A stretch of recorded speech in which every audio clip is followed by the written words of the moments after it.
and participate in the course. So the Rural Trauma Team Development course was developed by the American College of Surgeons to fill a niche, okay? And it kind of bridges the gap between what you really need to know if you're providing definitive care and what you really need to know if you're part of a team in a critical access hospital. So, and then this looks like, I guess that's snow, so that could be June in North Dakota. Yeah, or July. So basically, and I have two sets of PowerPoints. This one, which is real short, and then one that actually kind of goes through the course in a little more detail. But it's not the actual course. It's basically kind of like an advertisement.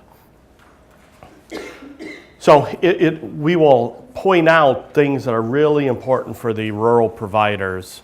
That is, you don't really need to CAT scan everything to find out in detail what's wrong. You can judge based upon some of the physical findings and the issues that they really just need to be moved out of your facility and get to a definitive care point.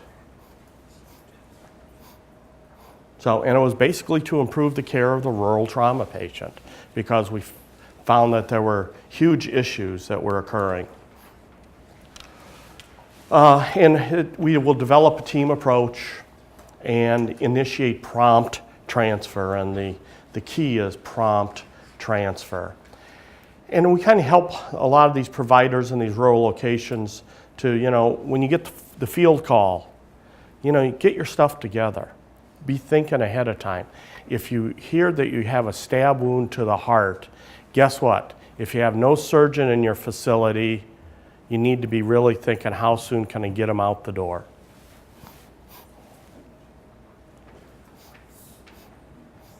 So usually these courses are taught by trauma directors, trauma surgeons, ED docs, ED directors, trauma program managers, etc., from the higher level trauma institutions within the state.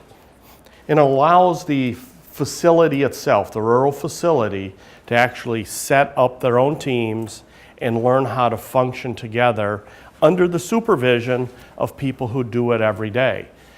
And frankly, you guys are going to have probably more skills and more experience than a lot of the rural providers will, because you're going to be seeing this stuff all the time. You're going to be educated in how to teach it, and you're going to be able to see some of the pitfalls. And then they will also have an idea about the resources that are available down the road, that is in Bismarck, Minot, Grand Forks, Fargo, etc. And the audience is basically all sorts of folks that provide care. And it's, the teams, sometimes you'll have, you can have x-ray staff, janitorial staff, security, in some of the small facilities. You don't know who it's going to be.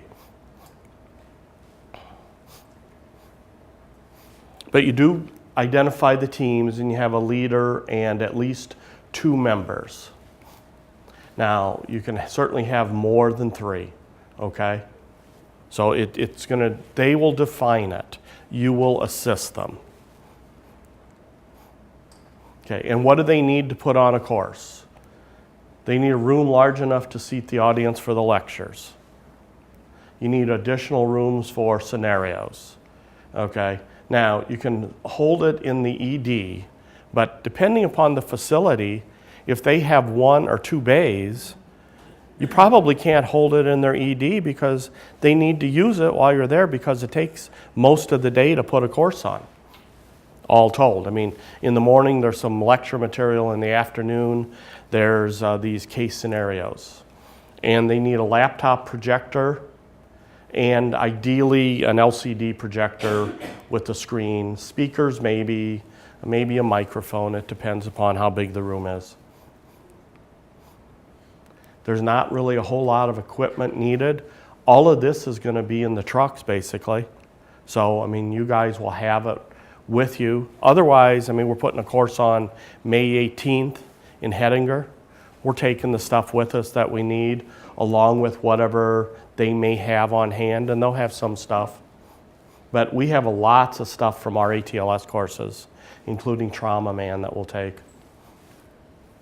And a lot of times we will use, individuals from the facility laying on a cart to simulate the situation and apply makeup, just like for ATLS. So 8.5 hours. You can also teach it in modules over several days. That's probably not going to be real easy to do when you're teaching at a facility that's 150 miles away from the closest level 2 trauma center. So it'll probably, for the most part, be taught, in an entire single day. And everybody's kind of seated together throughout the course. And there's some worksheets that need to be completed, evaluation forms, etc. And these worksheets actually will identify, the various jobs that the team members will provide. So, a lot of the material actually comes from ATLS. You'll recognize this as pretty much the mantra of a lot of the advanced trauma, advanced cardiac, PALS courses. That's been there forever. A lot of emphasis on transferring to a place that can actually intervene and solve some of the problems associated with the injuries. We'll actually kind of focus a little bit on pediatric trauma because that really worries people. We'll talk about some special considerations, pregnancy, burns, the elderly trauma patient. We'll talk about performance improvement and patient safety.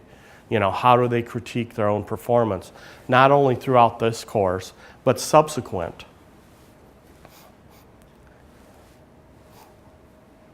And then there'll be some role-playing scenarios on video, and there's some videos that are embedded in the material that they basically show the wrong way to do things frequently.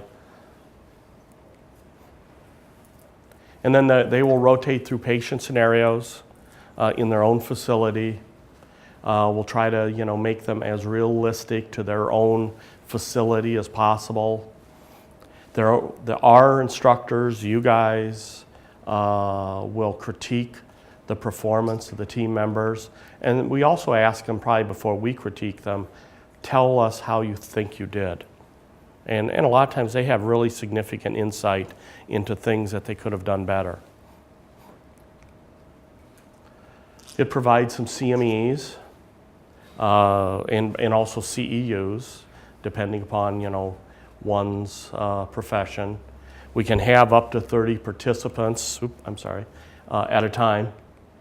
Yeah, I'm still having problems here. And it can be held for teams from multiple facilities at one time if they want to choose somewhat of a central location. They have to be approved, by the national committee, basically.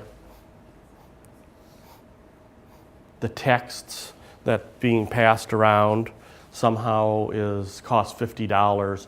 So that's the real expense. And then for the facility, providing refreshments, etc. If you have to rent a room or something like that, travel for course faculty. Now we are going to be receiving some funding through the state legislature to put these courses on, so some of these expenses can be deferred probably.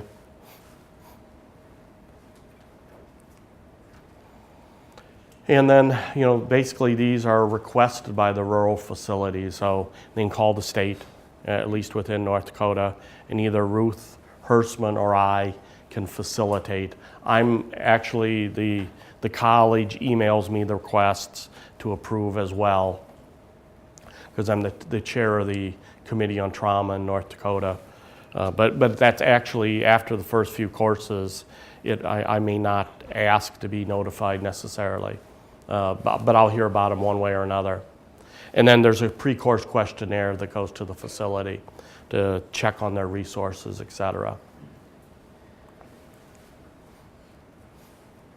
So there is some evidence base that these courses We know ATLS has made a difference. There's some evidence that RTTDC may facilitate earlier transport times.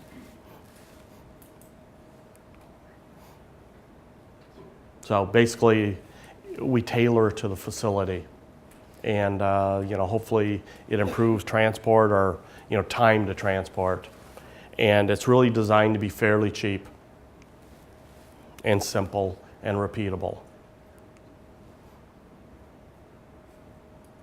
So within North Dakota, if you call the State Department of Health, basically trauma and EMS, and ask to speak to Ruth or Tom, but I'd ask to speak to Ruth. She can probably get you all the information and make the communications if you know of a facility that has an interest. Okay, so that's the Milky Way. So next is I need to pull up another presentation here.